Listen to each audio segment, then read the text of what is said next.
Okay, so before we start, I want to ask you a question. How many videos have you watched about people making their first short film? Probably hundreds. You have heard people talk about cameras, lenses, budgets, lighting setups, film festivals, networking, distribution, crowdfunding, and everything in between. And yet, after spending many years making films, traveling across the country with them, screening them at festivals, winning a few awards, and making more mistakes than I can count, I realized that the single most important lesson filmmaking taught me was something that almost nobody talks about. Not because it's a secret, everyone experiences it, but because it's so simple that most people overlook it. This film, Picture Maker, was made with almost no budget. Most of the people involved were students. Many of the locations came from favors. Many of the cast and crew were friends and family. And somehow, this tiny film ended up taking us to film festivals, screenings, award ceremonies, and places we never imagined we would go. But that's not really what this video is about.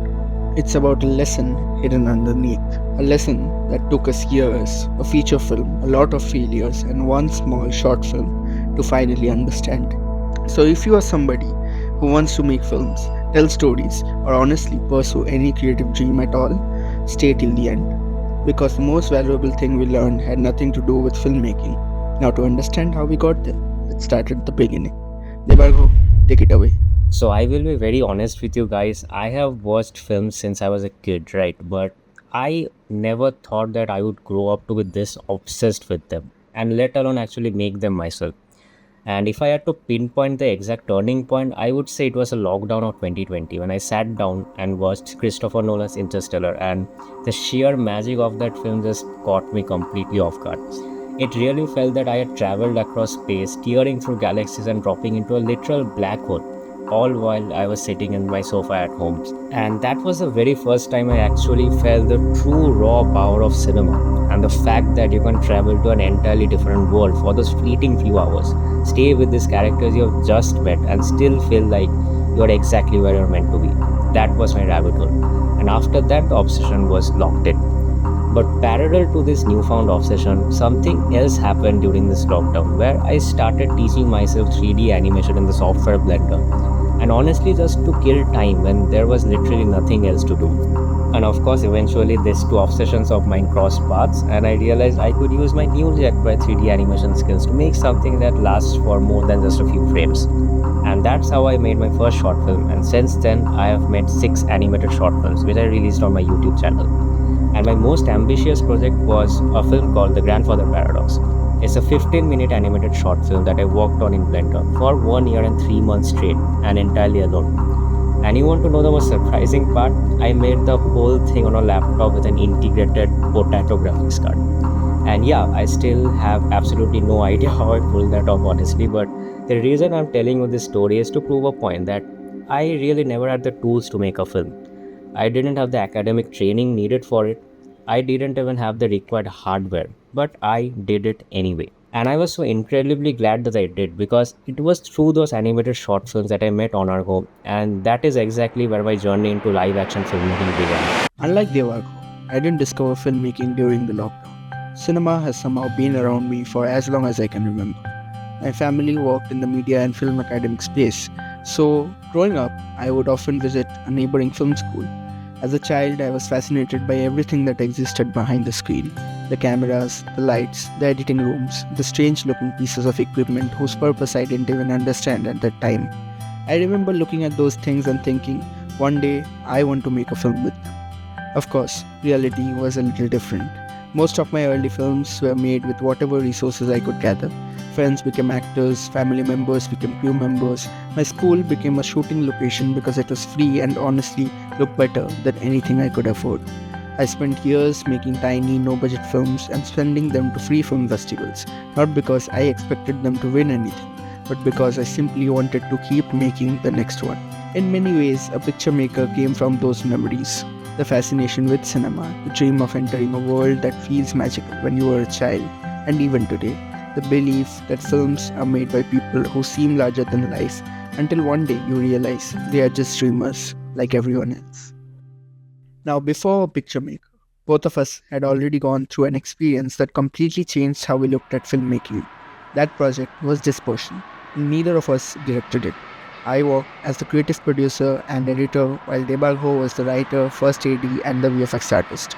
The film eventually reached the Marché film market at Festival de Cannes, which on paper sounds like a dream come true, but filmmaking has a funny way of humbling you.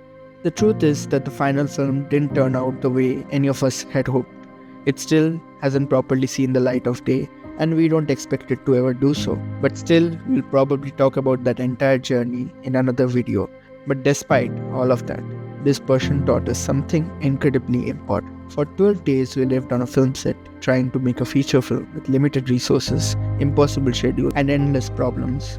It was exhausting, it was chaotic, it was messy, and it completely destroyed our egos. When you're young, it's very easy to think filmmaking is about ideas. Then you step onto a real set and realize filmmaking is much more than that. It is mostly about people, communication, compromise, and problem solving. Looking back now, I think we needed dispersion to fail in the ways it did. Without those mistakes, a picture maker would probably never have happened. Now, Dispersion was a completely eye-opening project for me, not only because it was my first live-action project, but more importantly, it was my first time ever stepping foot on a real movie set. And even if the final film we made had flaws, those days were magical. Just living on the movie set, for like 12 hours a day with our closest friends. Those were absolute core memories for me. And after Dispersion wrapped, Onargo and I got together and started discussing what we wanted to do next. And that's when the idea of co-directing a live-action project came up. And we knew that it would be an interesting challenge because Onargo already had made countless live-action films, even directing them. And I had never directed a live-action project before. And yes, my experience as an AD on Dispersion helped a lot, but the leap from directing animated films to live-action films was a massive shock to my system. Because in animation, you have like godlike control over literally every single pixel on the screen. I can precisely dial in the weather, the atmosphere, the exact millimeter where I want a character to stand. Nothing is unintentional.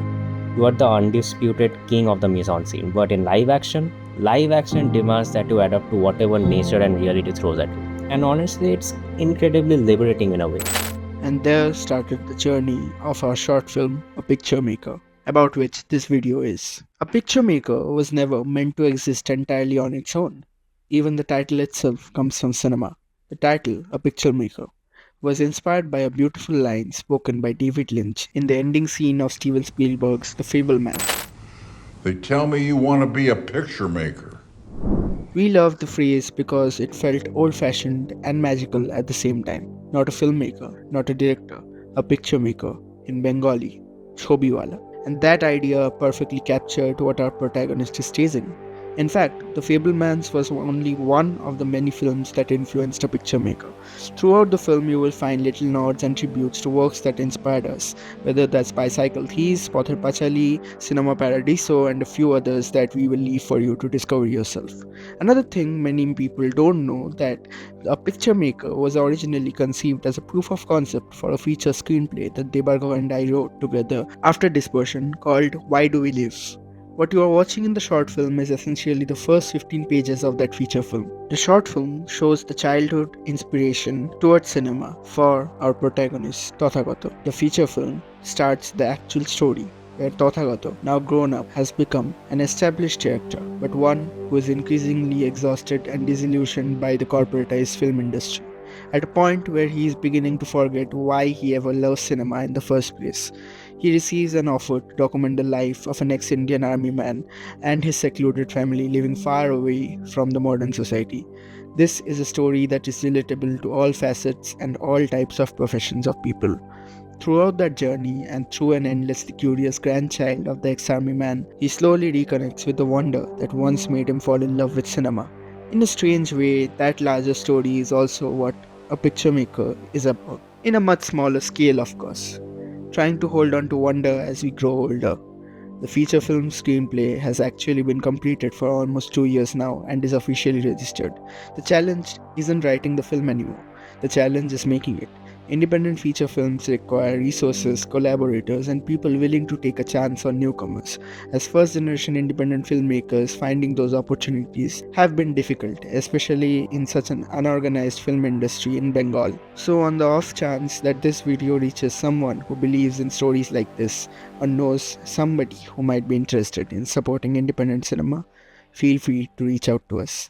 We would genuinely love to have that conversation. I really think A Picture Maker was the perfect first short film for us to tackle together because it is truly a combination of both our stories. And having two directors on set creates a very unique power dynamic in itself. You are two distinct individuals, but you have to operate as a single hive mind. If your cast and crew get two conflicting directions from two different people, the set falls apart, quite literally. Now, I have always said that filmmaking is the art of ego management, and it doesn't get a better test than working with a co-director because there is zero room for ego. You have to respect each other's decision and constantly reach an agreement on the macro level. It definitely helps that we aren't just co-directors but pretty good friends in real life too. Well, for me, one of the most fascinating experiences on this film was working with non-actors, specifically child non-actors. Personally, I was always the type of person who had absolutely no idea how to communicate with kids, but working on A Picture Maker completely opened me up. I had to step out of my own head and start seeing the world exactly how a kid sees it. It changed my perspective so much that I even tried weaving that childlike worldview directly into the script itself. Yeah, directing child actors was probably one of the most difficult and rewarding parts of the film. Children don't really act the way adults do. They don't think about motivation, subtext, or performance theory. Most of the time, they simply react. That natural honesty is beautiful when it works, and absolutely terrifying when it doesn't. One of my favorite accidental moments in the film actually came during the writing stage. There's a scene where young Tathagato is watching Bicycle Thieves on television without subtitles. Naturally, another character asks how a child is watching an Italian film without subtitles. That wasn't originally written as a joke. We were simply looking for films that were in the public domain because, like every independent filmmakers, we were trying to solve copyright problems by not showing copyrighted films in our film. The version of Bicycle Thieves we found happened to be the oldest public domain restoration available online, and it had no subtitles. So instead of fighting the limitation, we wrote the limitation into the script. That's honestly filmmaking in one sentence. You rarely get exactly what you want. You adapt and make the limitation part of the story. Another place where that became very real was our shoot at Priya Cinemas. That's the cinema hall that you see in the beginning and the end of the film. We owe a huge thank you to Orijit Dotto, the owner of Priya Cinemas, and the entire team for allowing us to shoot there. The opening sequence and the ending shot both required a real movie theater, and there was simply no way we could have recreated that magical atmosphere ourselves. The catch was that we only had a small window, from around 5 am in the early morning until the first show of the day. It was also our first day of shooting, and for anyone who has made films here knows how much painful that would have been. We had around 30 audience extras, most of whom were friends and family members who woke up before sunrise and showed up purely because they believed in us. The pressure was unbelievable. We were scared till the very last moment, what if the people don't show up? But thankfully, they did. And just when the time started running out, our youngest actor suddenly burst into tears. His parents tried calming him down, we tried calming him down, nothing worked. Eventually, through a combination of patience, distraction, and what I can only describe as the magic of cinema, and perhaps a little help from Satyajit Ray, we somehow managed to get the shot before the clock ran out. Looking back now, it's one of the funniest memories of the entire production. Independent filmmaking is always an exercise in trust. Nobody really wants to fund a short film. People invest in businesses, people invest in products, very few people invest in uncertainty, which is why we remain incredibly grateful to everyone who helped this film exist.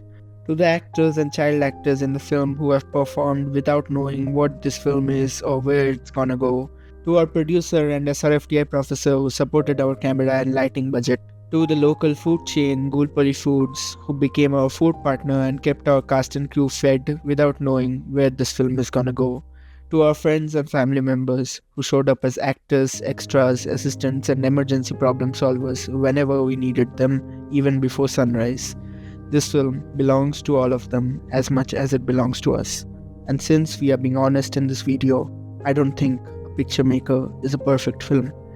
There are scenes that work exactly the way we intended, there are scenes that don't. There are decisions that I still stand by, and there are decisions that after a year of distance I would probably do very differently.